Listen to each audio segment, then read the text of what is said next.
Will Seo and Guk and Eunji's couple remake break music charts? Remember when Seo and Guk and Eunji made us fall in love with their chemistry in Reply 97? Well, they're finally back together after 13 long years. Their remake of Sex Keys' Couple drops tomorrow, March 16th, and fans are losing their minds over this reunion.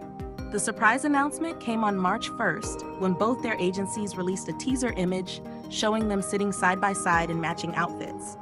Before that, they had posted mysterious photos on their personal social media accounts, making fans suspect something was brewing. This isn't just any collaboration. Their previous song, All For You, from Reply 1997, topped Korean music charts and even hit #1 on Billboard's K-pop Hot 100. That's a tough act to follow. The music video teaser released yesterday shows they're bringing back that same magical chemistry that made us root for Yoon Jae and Sung Si-won. The song transforms the 1998 classic with a bright, spring-appropriate band sound. Both artists have been thriving in their separate careers.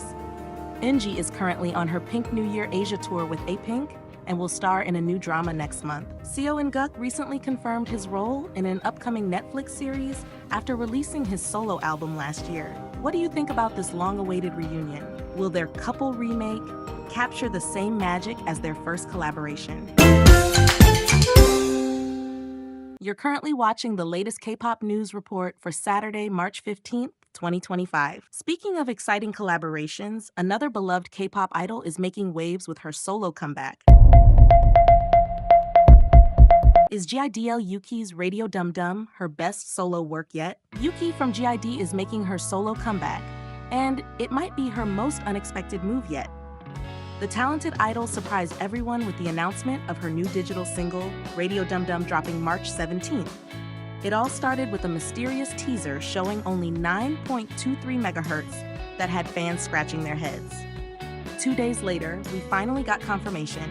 Yuqi is returning as a soloist after nearly a year away from solo activities. This marks her first release since her mini-album UQ1 from April 2024, which showcased her versatility and unique tone.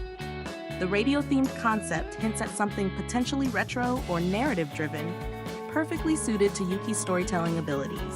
What makes this comeback particularly interesting is how I-DLE continues balancing group success with individual projects.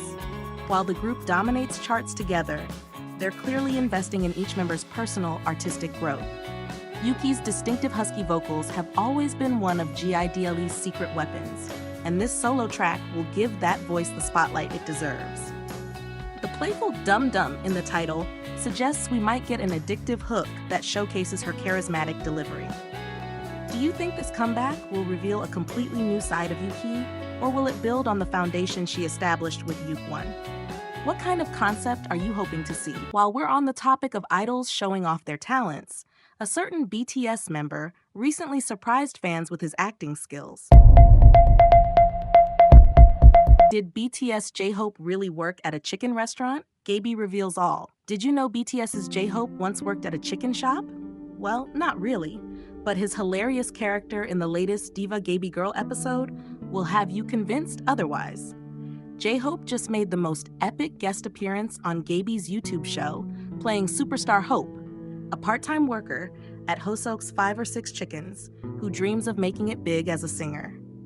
Talk about art imitating life. The episode dropped on March 14th, and fans are already obsessing over seeing a whole new side of our sunshine boy. Gaby introduces him as her longtime friend, which explains their amazing chemistry throughout the show. What makes this appearance special is how J-Hope completely transforms into his character. His comedic timing? Absolutely perfect. Those facial expressions? Priceless. It's like watching a professional comedian who just happens to be one of the world's biggest K-pop stars. The storyline follows Hoseok juggling his chicken shop duties while pursuing his passion for performing, something our real J-Hope knows a thing or two about. His journey from trainee to global superstar wasn't so different from this fictional character's dreams. For ARMY missing J-Hope during his military service, this surprise appearance feels like finding water in a desert. It's J-Hope in his natural element, bringing joy, laughter, and that unmistakable sunshine energy we all love. What was your favorite moment from J-Hope's appearance? Was it seeing him in character, or those hilarious interactions with Gaby. Speaking of talented performers taking on new roles, Park Bo-gum is making history with his latest venture.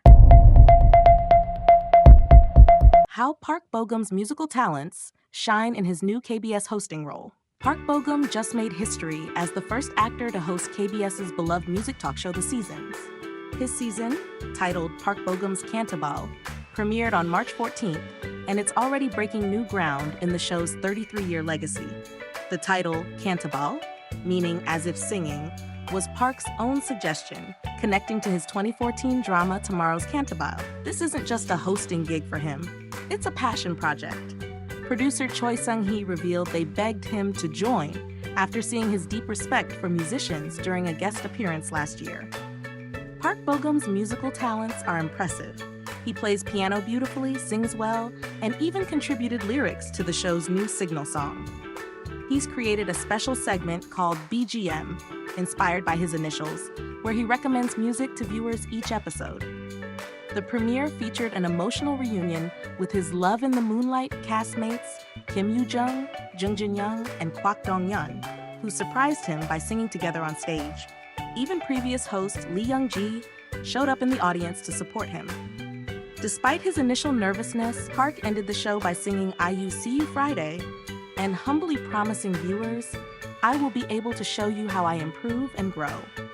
What did you think of Park Bo-gum's hosting debut? Do you think more actors should host music shows? And speaking of Park Bo-gum and IU, fans are going wild over their chemistry in their latest drama. Did IU and Park Bo-gum's chemistry steal the show in these BTS photos? Everyone's talking about these new photos IU just dropped with Park Bo-gum, and they're making fans question if their chemistry is too good to be just acting. Yesterday, IU surprised fans by posting several behind-the-scenes photos from When Life Gives You Tangerines on her social media. These weren't just any photos. They show her and Park Bo-gum in their 1970s costumes as Oh Ae-soon and Yang Gwan-sik, looking absolutely adorable together against the stunning Jeju Island backdrop. What's caught everyone's attention is how natural they look together. The way they gaze at each other feels so genuine that fans are freaking out in the comments section. One fan even called it the wedding of the century. And honestly, we get it. The timing is perfect since Act 2 of the Netflix drama released today at 4 p.m.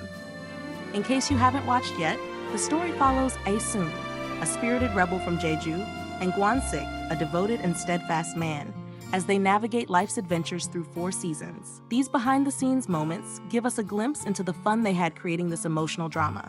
Their comfort around each other explains why their on-screen romance feels so authentic and why viewers can't get enough. Does seeing actors having such great chemistry behind the scenes make you enjoy a drama even more? Let us know what you think about IU and Park Bo-gum's behind-the-scenes friendship. While we're on the topic of exciting dramas, EXO's Jimin is starring in a unique time travel series that has everyone talking.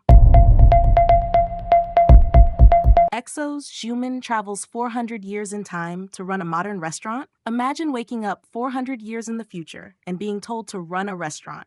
That's exactly what happens to Heo-jun in the new drama, Heo's Diner.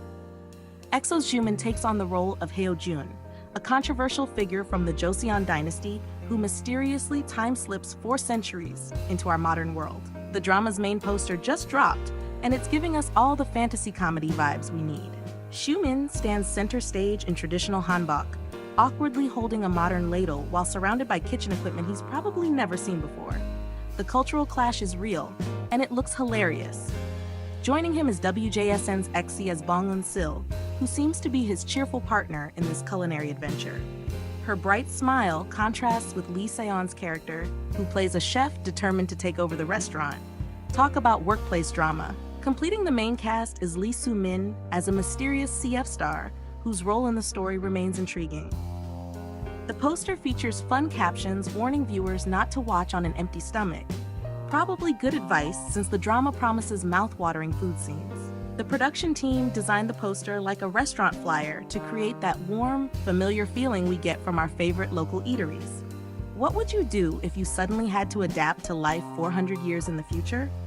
Would running a restaurant be at the top of your list? Now, let's switch gears to a more serious story that has shocked the Korean food industry. Is Baek Jong-won's career over after TheBorn, Korea's shocking scandal? The Korean food industry is in shock as celebrity chef Baek Jong-won faces criminal charges that could send him to prison for up to 7 years. The star of Culinary Class Wars has been formally indicted for violating the Country of Origin Labeling Act after his company, TheBorn Korea, was caught selling products with imported ingredients while marketing them as domestic.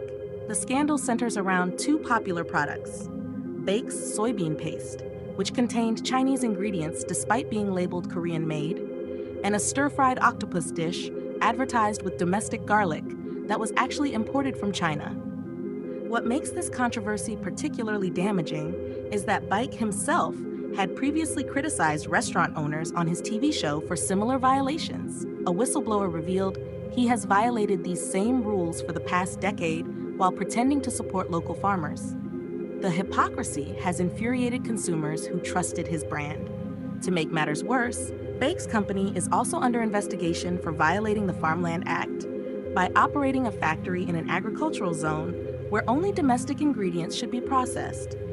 This could result in additional prison time or millions in fines. On March 13th, Baek issued an apology saying, "I deeply reflect on the unacceptable mistakes made during the production and distribution process. But many wonder if it's too little, too late, as TheBorn Korea stock continues to drop."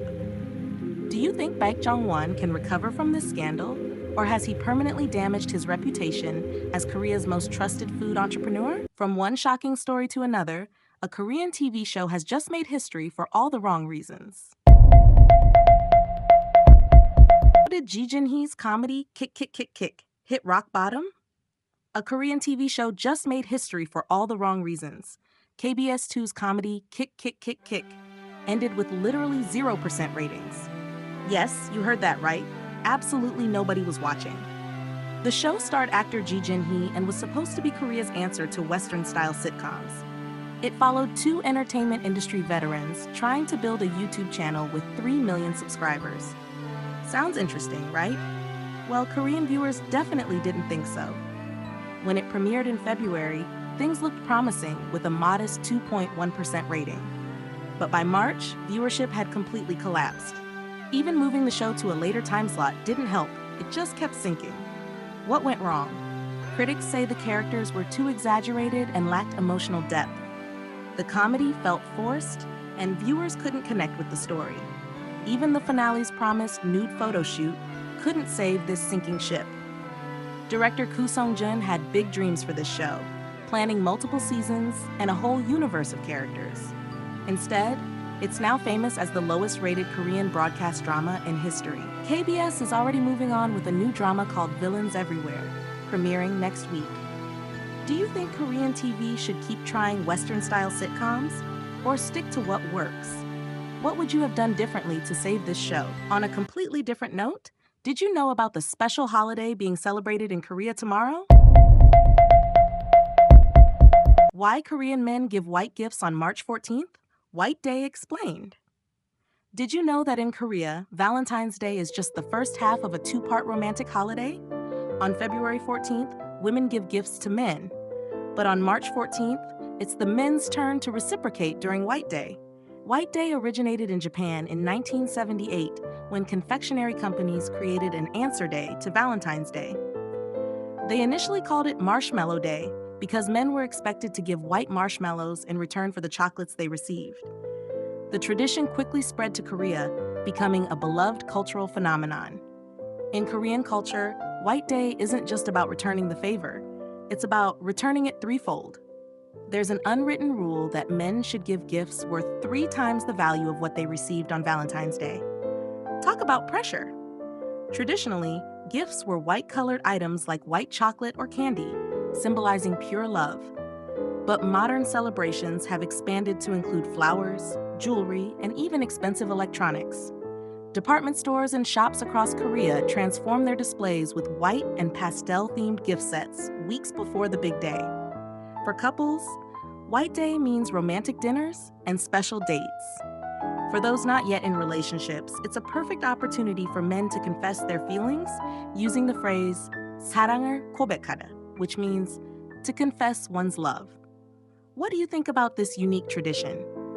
Would you prefer the Korean two-part Valentine's celebration or the Western version? In our final story today, a controversial new show is raising eyebrows with its young contestants.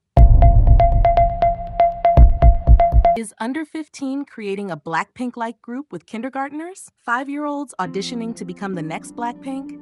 That's exactly what's happening on MBN's shocking new show, Under 15. The program's producer, Jin, didn't mince words when she declared, "I dream of creating a group like Blackpink with minors." This global K-pop audition is searching for stars under 15 years old, with some contestants barely out of diapers. Premiering March 31st, the show has selected 59 young performers from over 70 countries. These kids will compete based on their looks, dancing abilities, and vocal skills.